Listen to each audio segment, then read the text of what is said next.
Welcome to this podcast. I'm your host, Dr. David Henry, and you're listening to Blood and Cancer, our podcast, which airs once a week, wherever you get your podcast from. And we're recording this issue and airing on Thanksgiving Day, when a very different and unusual Thanksgiving from those in many recent memory, where we've all had to stay home, stay with fewer family, and hope for better days to come, which we're sure there will be.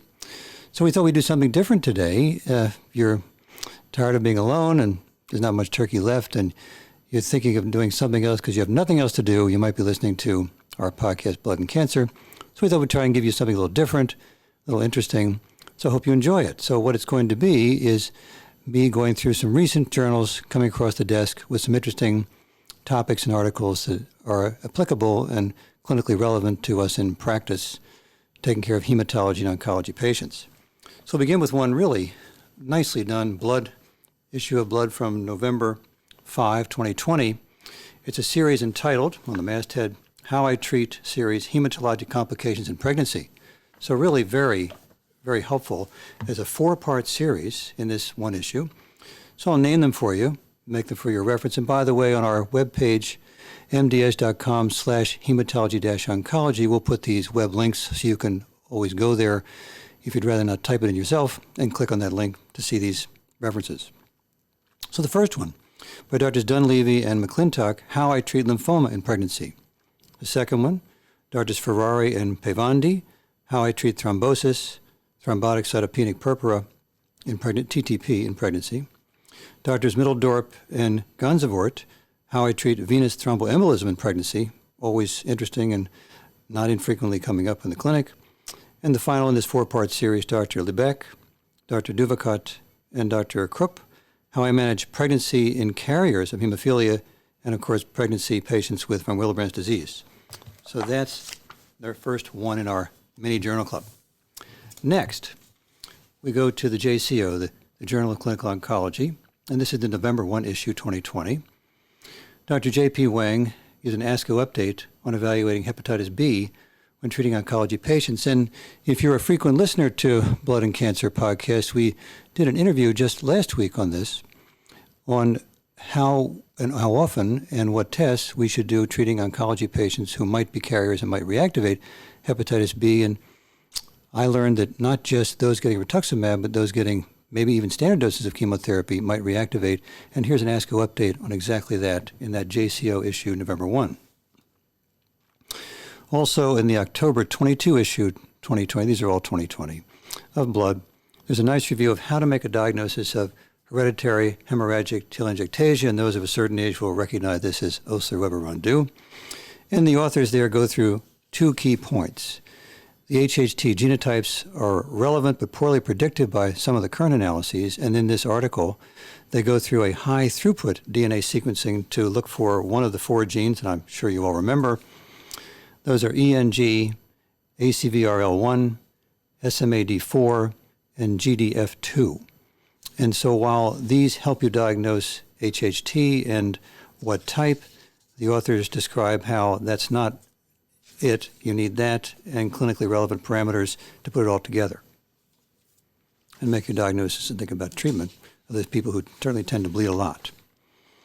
Next, a few from the New England Journal of Medicine, which, by the way, if you're a podcast listener, you probably already do this, but they have a wonderful podcast every week, very nicely done by one of the editors or associate editors of the New England Journal. For some 20 minutes or so, you hear the entire top-line review of what's coming in that particular weekly issue.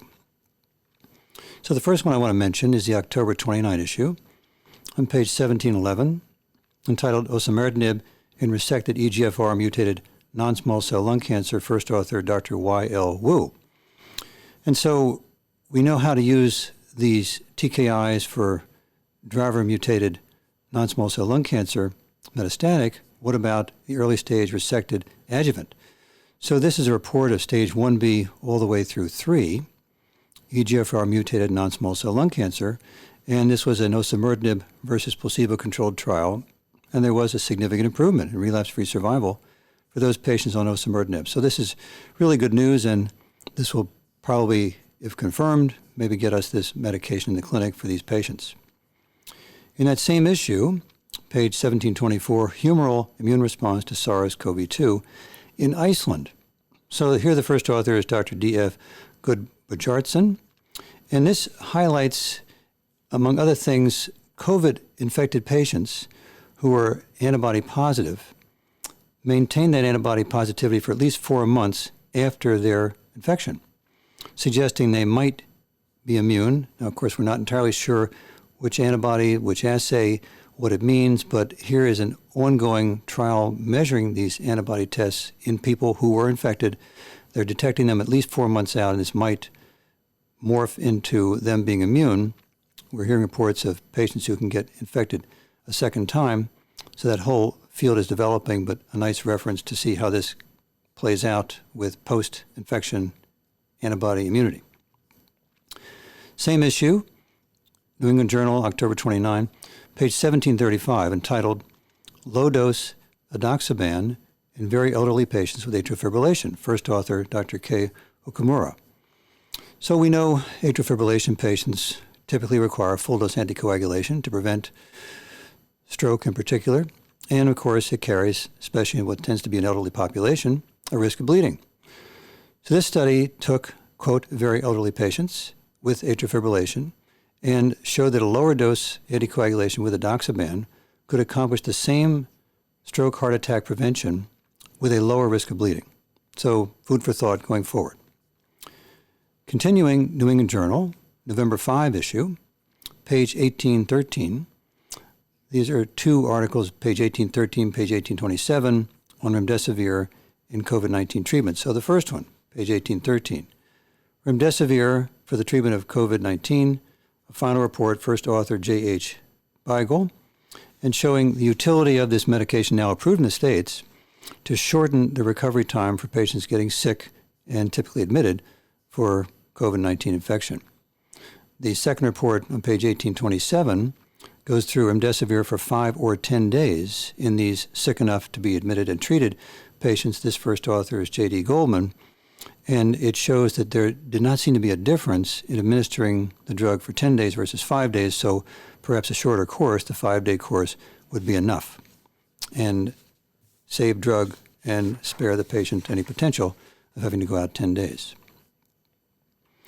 Then back to the October 20 issue of JCO, a nice report, and I've used this with patients with this problem, and great success, although some myelosuppression goes along with it, and you have to watch out for counts. This is chemotherapy and Venetoclax and Bodasa in elderly AML patients. So this article is paired with an editorial in this issue of increasingly impressive results of this combination in elderly AML patients who previously did very poorly. So the combination of these two medications, one used typically subcutaneously for 3, 5, or 7 days, and then the oral Venetoclax for anywhere from 14 to 28 days. First author, Dr. C.C. Chu, C-H-U-A. And then in a next article by Dr. J. Lee, entitled Chemotherapy and COVID-19 Outcomes in Patients with Cancer. So, of course, this has come up and continues to come up. How do our patients with cancer getting chemotherapy do if they also have COVID-19 infection?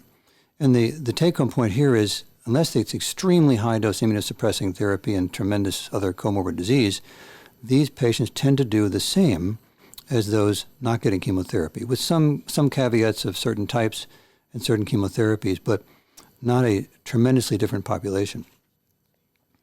And finally, in that issue, that same issue, October 20 of the JCO, page 3565, first author, Dr. Jennifer Crombie, entitled Diffuse Large B-Cell Lymphoma, New Genomics, the Bridge and the Chasm. So I don't know about you, but more and more molecular typing, phenotyping, demographics, different pathology classifications continue to make diffuse large B-cell, among others, in non-Hodgkin's lymphoma, tricky to diagnose and then decide what the best therapy is for that particular diagnosis. So this is a nice review of these genomics and how they might apply to, in this case, diffuse large B-cell lymphoma. Helps to demystify what I find a very complicated topic, but the more we understand it, the better we can apply it to our patients and treat them. So I'm hoping in this brief Journal Club by me, your host, Dr. David Henry, you've learned a little bit and you're not too sad this particular Thanksgiving. We're going to get through it. It's going to be over. Just stay safe, wear the mask, social distance, and we wish you all a very happy Thanksgiving. You can see us on the webpage at mdedge.com/hematology-oncology, where there'll be show notes and bullet points of what I've just mentioned, and links you could click to go to these articles to review them online if you would like. And thanks for listening.